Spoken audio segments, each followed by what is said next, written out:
it is actually funny because manga usually don't have color in them unless you get Parasite, the colored version. But I have manhwa that has colors in it. So why is it special that this one has? Well, we'll see later on. Hello brothers and sisters, my name is Daidarius and welcome to my manga haul of February 2024. And this one, I think at least, is a doozy because of the rarity of it. But instead of just standing here, in your case sitting there, talking about it, let's just go through it, shall we? And first up we have Black Clover Volume 24 and Black Clover Volume 25. So, at the moment of this recording, there is currently 33 volumes out of Black Clover, at least when you buy them from Blackwell's, which means that I am 8 volumes behind, which is insane to say when you just consider last year or even the year before, I was 20 or all of it behind. So I am almost caught up. I'm almost caught up to Black Clover.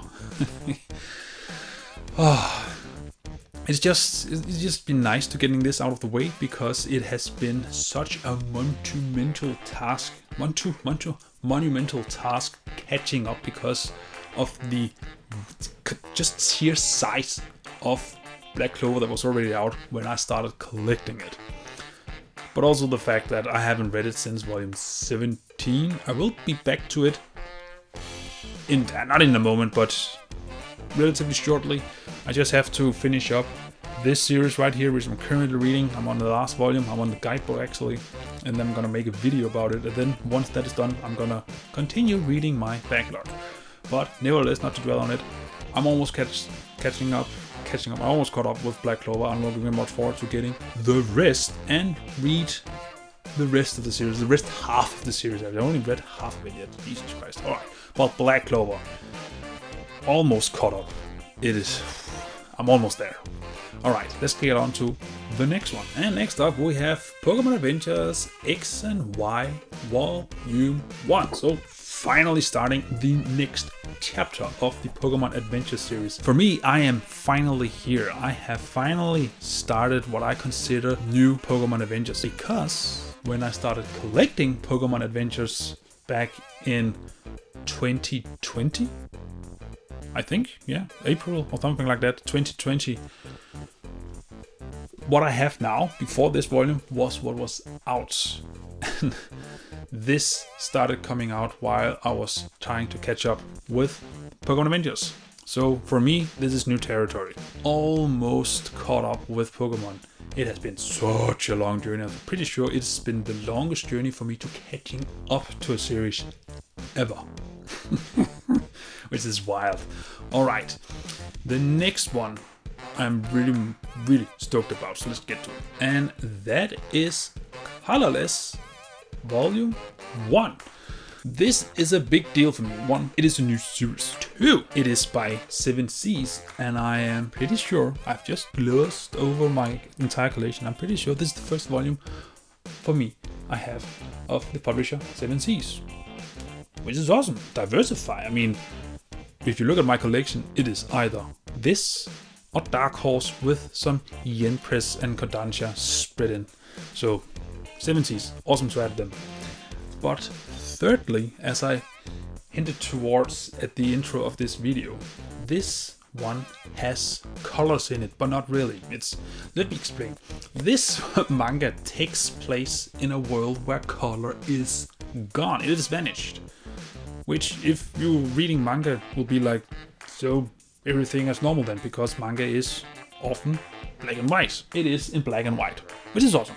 But very rarely they actually use color for, I believe, narratively purpose. But just look at here, it actually pops up. I have not read this volume yet, but I have skimmed it. That they just barely use color at some points for narrative reasons, I believe, but I am looking very much forward to getting more of it and also reading. I've been hearing, I can't talk.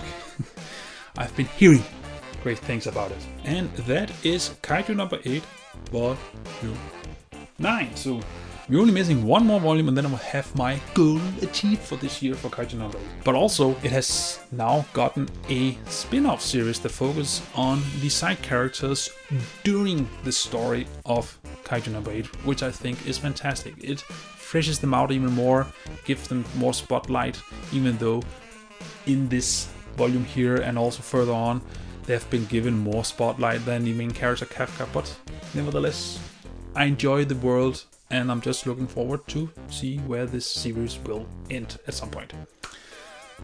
Alright, let's get on to the next one, and that is Soul Eater, the Perfect Edition, Volume 13. So I think we are now only missing 4 volumes, and then that would wrap up Soul Eater in the Perfect Edition. That's kind of neat. That's maybe a year, or maybe we'll get everything this year. I don't know. I have been talking a lot about Soul Eater every time I'm getting it. All I can say is it is a fantastic series. I enjoy the artwork, I enjoy the story, and more importantly, for me at least, I enjoy this edition because it is high quality. And soon you will be able to ask, should I get the paperbacks or should I get the Perfect Edition? But considering that the Perfect Edition is still releasing, the paperback is released, so if you want the whole thing you can get that, but I'm looking forward to actually making the comparison in full.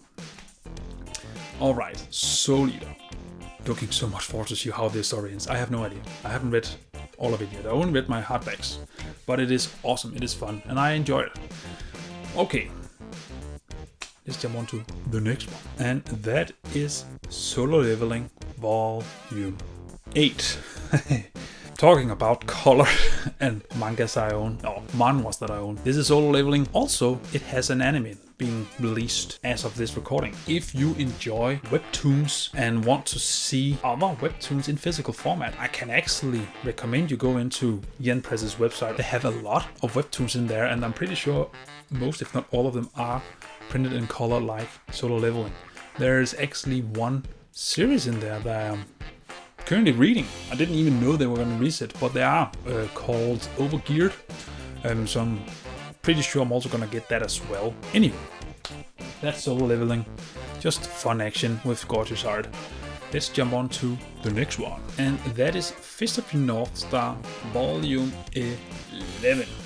I like the fact that this just has a horse on it. I can never, ever remember the names of these guys. I think it's Rao. I know Kenshiro because he's the hero, but anyone else, I forget as soon as I put the volume down. Anyway, I'm pretty sure it's his horse. It is also an amazing horse. I just hope that this will do more series in this hardcover version because it's just awesome. And again, I love my hardcovers. Hardcovers, I cannot speak today. Again today. That's pretty much all of my videos. Alright, I only have 2 more volumes to go. So, a pretty big haul, which is okay. Alright, let's get to it. And that is Helck Volume 7? Yes, I forgot. We should be able to get all of Helck this year, which would be awesome. And it's also awesome to have a short series for a change. I don't have many of them. I do have a few, but I don't have many. I'm not gonna count them now, even though I was actually doing that. I was just looking at my shelf. So I have 6 of Blaine, I have 3 of Hellsing, 10 of Inuyashiki, 8 of Parasite, blah blah blah blah. I'm not gonna do that. Waste your time just recording me just standing here. Anyway, I just like that some series can keep it short, where other series has a more expansive story to tell. I'm not saying long stories are bad, being a massive fan of One Piece and Hajime no Ippo. I mean, that would be a bit hypocritical of me. But I also appreciate when a story finishes when it's done telling its story. You know? When it has nothing more to say, it just finished up. I appreciate that. Alright, final volume, and then we'll end this haul. And that is Alice in Borderland Volume 7. So we only got 2 more volumes to go, and that should be the entire series, since these are 2-in-1s and there are 18 volumes of Alice in Borderland.